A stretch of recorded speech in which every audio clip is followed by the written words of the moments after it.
What's going on, everybody? Appreciate you tuning in. We're going to talk a little college football. Week 1 is now in the books, and we have seen a massive shakeup on the odds right now for the Heisman. Now, it was all talk going in preseason. Arch Manning was the favorite going into this thing.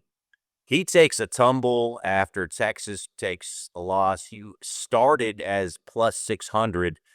He now falls all the way down to the seventh best odds at plus 1,600. So he takes a tumble a lot. Sam Leavitt's the guy we got our eyes on right now, though. The quarterback for Arizona State started at a 20-1. He is now at a 16-1. Gets a little bit better odds from plus 2,000 to plus 1,600. Moves up dramatically right there. And the new favorite is Garrett Nussmeier, the quarterback for LSU. Big win for them. And, taking down Clemson, which a lot of people, myself included, thought that they had a real shot at maybe being the national champs this year. And obviously they still do, but you beat a team that good and you look as solid as he did in that game, it's going to go pretty far for your case.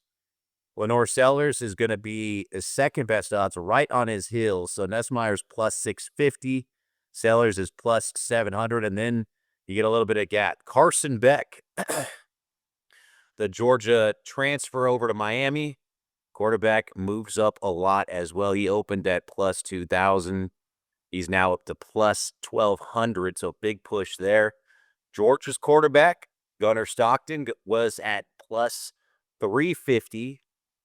3,500, I should say, and now he's at plus 1,200, so he moves up a lot as well. John Mateer, the quarterback at Oklahoma, he broke their record for total yards for the first game for a quarterback, not necessarily a freshman, just your first game playing at OU. He broke a record that was set by some guy named Baker Mayfield that had a pretty good career and won a Heisman. He looked really good.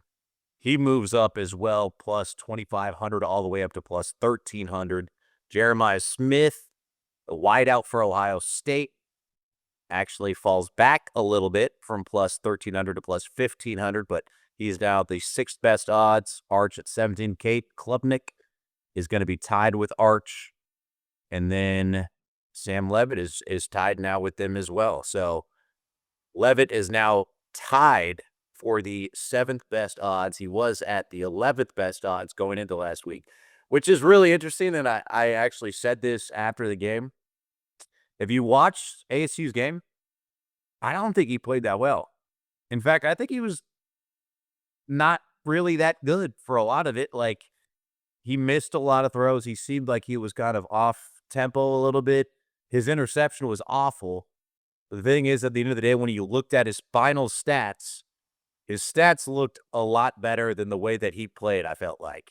And it was enough that people that maybe just looked at the stats felt comfortable with it and decided to give him a little bit of credit. It also, again, helped a lot that a lot of the other guys that were in contention really were not good.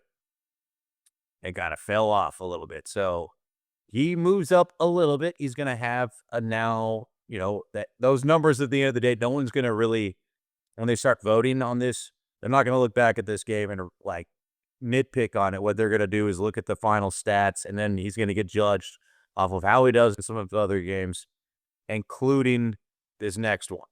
This is a big game now. You get an SEC opponent. You get a chance to kind of flex a little bit. It's on the road.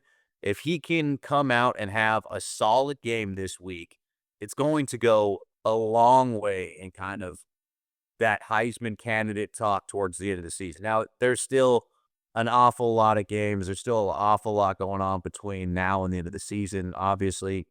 But these non-conference games do help, one, when you try and pivot yourself and try and, talk when you're looking at the college football playoffs and kind of where you should be seated. These non-conference games, these cross-conference games matter a lot because you can say, we beat this team, we beat that team, they finished there in the conference, look at where we are, this should matter.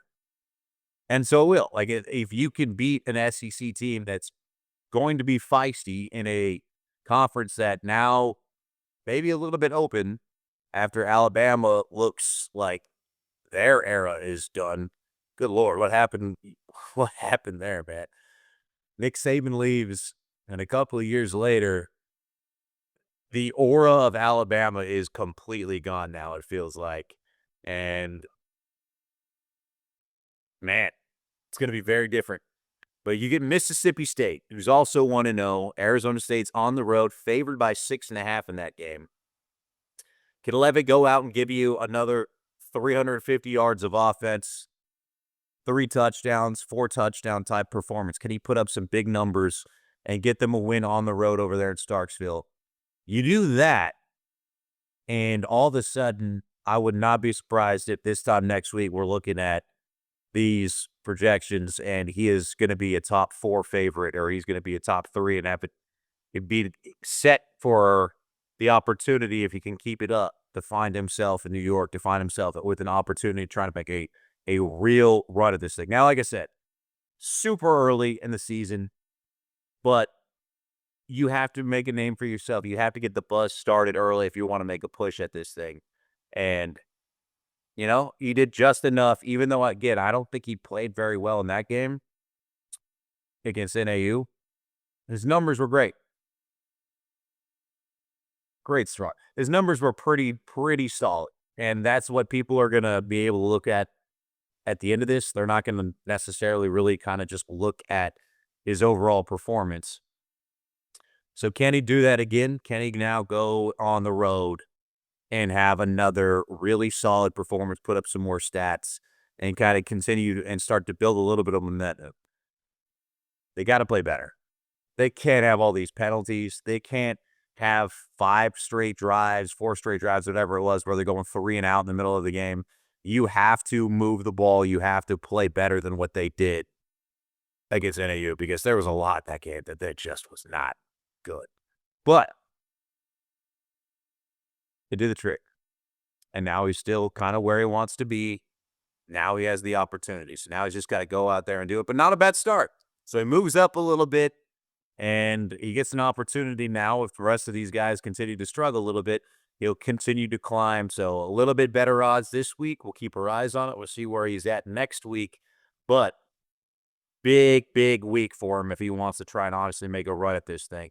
Got to perform this week in Starksville. Got to have some numbers, and you have got to get the win.